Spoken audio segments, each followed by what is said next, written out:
2 Corinthians chapter 10, starting in verse 4 says, "For the weapons of our warfare are not carnal, but are mighty in God for pulling down strongholds, casting down arguments, and every high thing that exalts itself against the knowledge of God, bringing every thought into captivity to the obedience of Christ." Jesus has given us the mighty weapons that we need to fight this spiritual battle in order to break out of this cycle of sin. Now, these weapons are not carnal, meaning they are not weak or temporary. Instead, they are mighty and they are effective.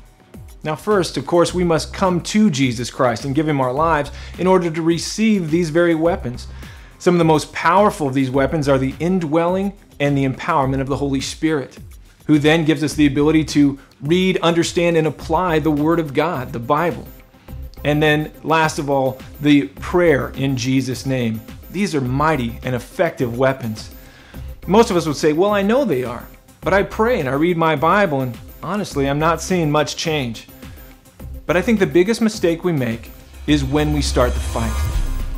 We usually do it just before we enter into the sin. Well, that's like jumping out of an airplane and opening our parachute 20 feet before the ground.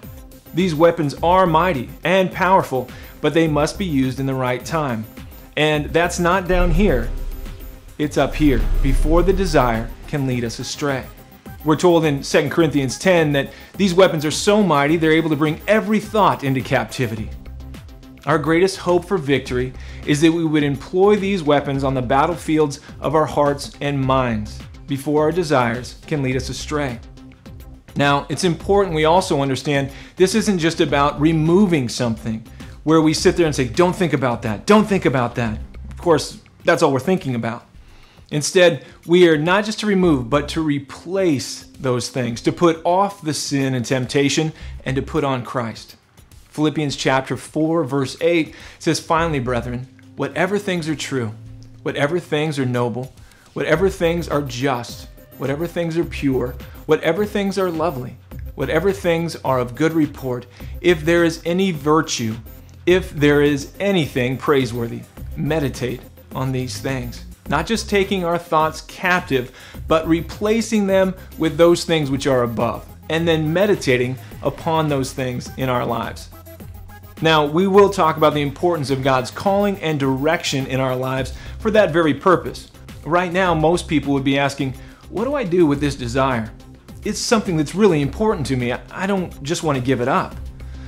And this is going to seem harsh.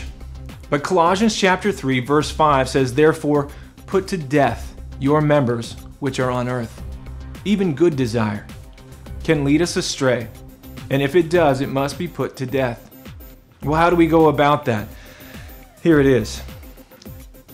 If that desire were never fulfilled in your life, and if you were to lay down all of your expectations, you would be dying to that desire.